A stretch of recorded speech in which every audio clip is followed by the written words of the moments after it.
Sinalaki ng mga otoridad ng isang apartment sa Malabon na inuupahan ng isang Chinese national na nauna ng inaresto sa bypass operation sa Pasig. Doon tumambad sa kanila ang mga sangkap at mga makinang ginagamit sa paggawa ng shabu. Saksi si Dano Tingkungko.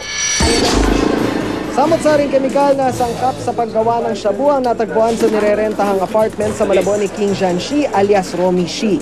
Siya ang Chinese national na una nang inaresto nitong Huwebes sa isa ring shabu laboratory sa Pasig. Sa raid nitong Biyernes, nasabat ang mga makinang ginagamit sa paghalo ng mga kemikal tulad ng hydrogenator. Ayon sa PDEA, maituturing na kitchen shabu laboratory o small-time shabu lab ang apartment. Napaka-lucrative ng droga eh. Dito sa Metro Manila, pumapalo na siya ng mga 5M per kilo. So, kung makapagpalusot ka ng 1 kilo, napakalaking pera na niya. Ikinagulat ng mga kapitbahay ang pagsalakay.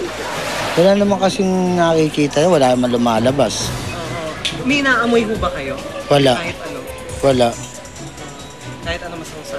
Oo. Niluluto o kahit ano? Wala. Ingay. Ingay naman ho. May ano yung... Wala, tahimik lang. Ayon sa mga otoridad, indikasyon pa rin daw na naging kitchen shabu lab ang lugar na ito kung titignan o kung pagbabasehan sa dalawang halaman sa aking harapan na nagsimatayan, dala ng mga tumagas na kemikal mula sa apartment na ito.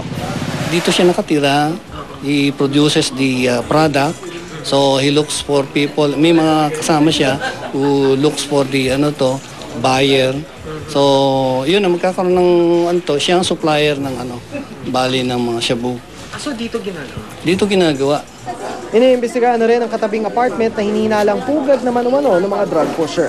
Ako si Dano Tingkungko, inyong saksi.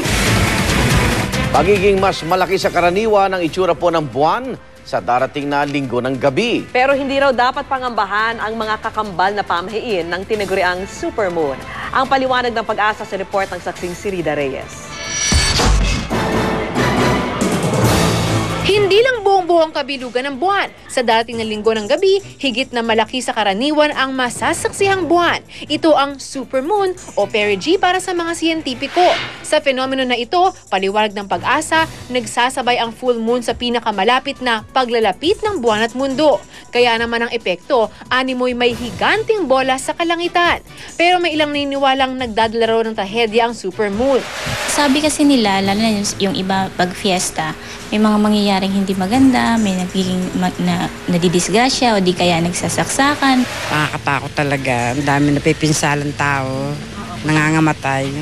Sana wag namang Sana naman ay huwag mangyari. Pero ang mga pamahaing ito, pinabulaanan ng Pag-asa. Kapag supermoon, hindi naman associated dito ng mga kalamidad. Wala pa naman napuprove yan, hindi naman yung totoo. Kung meron mang epekto ang supermoon ayon sa Pag-asa, wala raw itong ipinagkaiba sa regular na epekto ng full moon gaya ng high tide, bunsod ng mas pinalakas na gravitational pull ng buwan sa ating mundo. Pero ang feng shui expert na si Madam Suzette naniniwalang maaring magdulot ng extreme mood swing ang supermoon. Ito ay maaring magdala ng very strong emotion like strong sadness or strong happiness. Gayunman, higit sa pamahiin, may iba raw tayong dapat panghawakan. Maging positive tayo at saka kasi pagka natural calamities, wala naman tayong magagawa. So the only thing na pwede natin gawin, maging prepare, maghanda palagi, and manalangin tayong mabuti sa Diyos. Ako, si Rida Reyes, ang inyong saksi. At sama-sama natin saksihan. Simbahang Katoliko may pakiusap sa mga nagsasagawa ng sagala ng mga bading.